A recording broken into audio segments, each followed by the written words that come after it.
Bismillahirrohmanirrohim. Kitab Mawaidul Usfuriyah.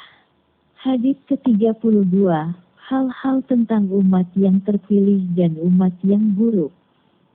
Dari sahabat Abi Hurairah radhiyallahu anhu, ia berkata, Rasulullah shallallahu ta'ala alaihi wasallam bersabda, sebaik-baik umatku ialah siapa yang bersaksi sesungguhnya tiada Tuhan selain Allah dan sesungguhnya Nabi Muhammad adalah utusan Allah.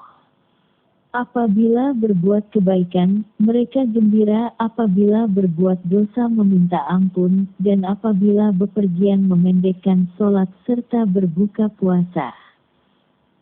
Sejelek-jelek umatku, ialah mereka yang dilahirkan dalam kenikmatan dan diberi makan dari yang haram, keinginan mereka berbagai macam makanan dan minuman, apabila berbicara tidak senonoh, dan apabila berjalan menyombongkan diri. Celakalah orang-orang yang suka menyeret ekor bajunya dengan sombong ketika berjalan, makan makanan riba serta mengucapkan syair yang tidak senonoh. Baginda Nabi alaihi salatu wasalam memuji umatnya yang hidup dalam sifat demikian dan mencela yang selain itu. Seakan-akan beliau menyerukan umatnya untuk taat dan istiqomah di atas sifat-sifat itu. Hingga pada suatu malam di bulan Rajab, baginda Nabi alaihi salatu wasalam bangun tengah malam untuk melihat masjid, apakah ada salah seorang sahabatnya yang bangun. Ketika beliau mendekati pintu masjid, terdengar suara sahabat Abu Bakar menangis dalam sholat. Dan sahabat Abu Bakar adanya bermaksud menghotamkan Al-Quran dalam 2 rakaat. Begitu sampai pada ayat, sesungguhnya Allah membeli jiwa orang-orang beriman dan harta mereka dengan menyediakan surga bagi mereka. Sahabat Abu Bakar menangis keras dan memilukan. Berdirilah Rasulullah shallallahu ta'ala alaihi wasallam di sisi pintu, dan air mata sahabat Abu Bakar menetes di tikar. Di pojok masjid terdengar suara Sayyidina Ali karramallahu wajhah menangis dengan keras dan hendak menghotamkan Al-Quran dalam 2 rakaat. Ketika sampai pada ayat, apakah sama orang-orang yang mengetahui dan yang tidak mengetahui, sesungguhnya yang ingat adalah orang-orang yang berakal. Air mata Sayyidina Ali menetes di atas tikar. Di sisi lain masih di dalam masjid, sahabat Mu'adz bin Jabal radhiyallahu ta'ala anhu menangis dengan suara keras, ia hendak menghotamkan Al-Quran dalam sholat. Hanya saja ia membaca separuh atau sepertiga Al-Quran kemudian meninggalkannya dan mulai membaca surah lain dengan tertib, sambil menangis dalam sholat, air matanya menetes di atas tikar. Di pojok masjid sahabat Bilal radhiyallahu ta'ala anhu sholat dan menangis. Menangislah Rasulullah shallallahu alaihi wasallam bersama mereka, hingga mereka selesai sholat. Baginda Nabi alaihi salatu wasallam pulang ke rumah dengan gembira, sementara mereka tidak mengetahui kehadiran baginda Nabi alaihi salatu wasallam. Ketika tiba waktu pagi, mereka hadir di masjid dan sholat subuh di belakang baginda Nabi alaihi salatu wasalam.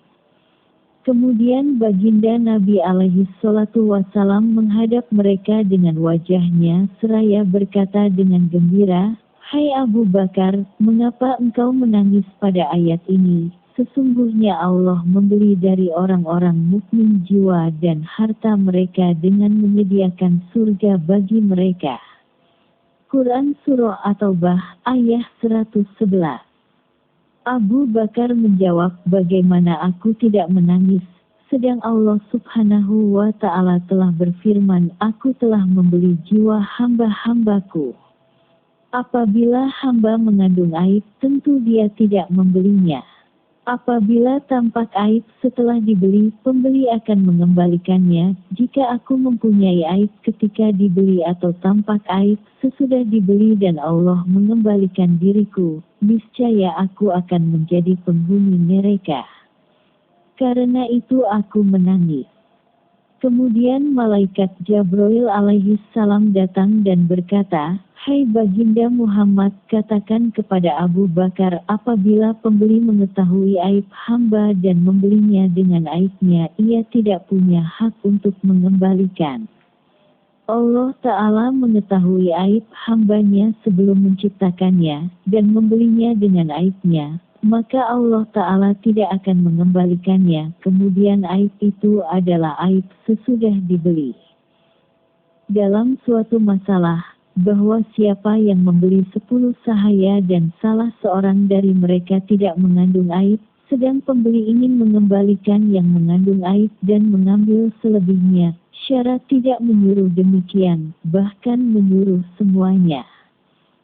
Allah Ta'ala membeli semua yang beriman, termasuk orang suci, para wali, para nabi dan rasul.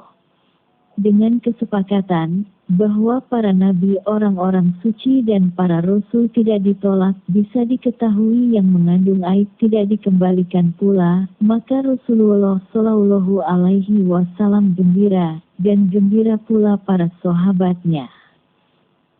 Kemudian Rasulullah alaihi salatu wasalam bersabda kepada Sayyidina Ali karramallahu wajhah, "Hai Ali, mengapa engkau menangis ketika membaca?" Katakanlah, "Hai baginda Muhammad, apakah sama orang-orang yang mengetahui dan orang-orang yang tidak mengetahui?" Quran Surah As-Zumar ayat 9. Sahabat Ali menjawab, "Bagaimana aku tidak menangis?" Sedang Allah Ta'ala berfirman, "Katakanlah, apakah sama orang-orang yang mengetahui dan yang tidak mengetahui? Sedangkan Bapa kita Nabi Adam Shallallahu Alaihi adalah orang yang paling pandai, dan Allah Ta'ala berfirman mengenai Nabi Adam, bahwa Allah mengajarkan semua nama kepada Nabi Adam Shallallahu Alaihi. Sementara kami tidak mengetahui sepertinya. Bagaimana kita bisa sama dengannya?" Turunlah malaikat Jibril alaihi salam seraya berkata, "Katakanlah hai baginda Muhammad kepada Ali, bukanlah hal itu seperti yang engkau duga, tetapi tidaklah sama pada hari kiamat antara orang kafir dan orang-orang yang beriman. Orang kafir tidak menyembah kecuali berhala dan tidak beriman kepada Allah serta hari akhir. Sedangkan orang mukmin menyembah Allah dan setiap waktu mengucapkan tiada Tuhan selain Allah." Nabi Muhammad Rasulullah. Apabila berbuat kebaikan mereka gembira, apabila berbuat dosa minta ampun, dan apabila bepergian memendekkan sholat dan berbuka puasa, maka tiada dosa. Tentulah tidak sama antara orang kafir dan orang mukmin, tempat orang kafir di neraka dan tempat orang mukmin di surga. Alhamdulillah.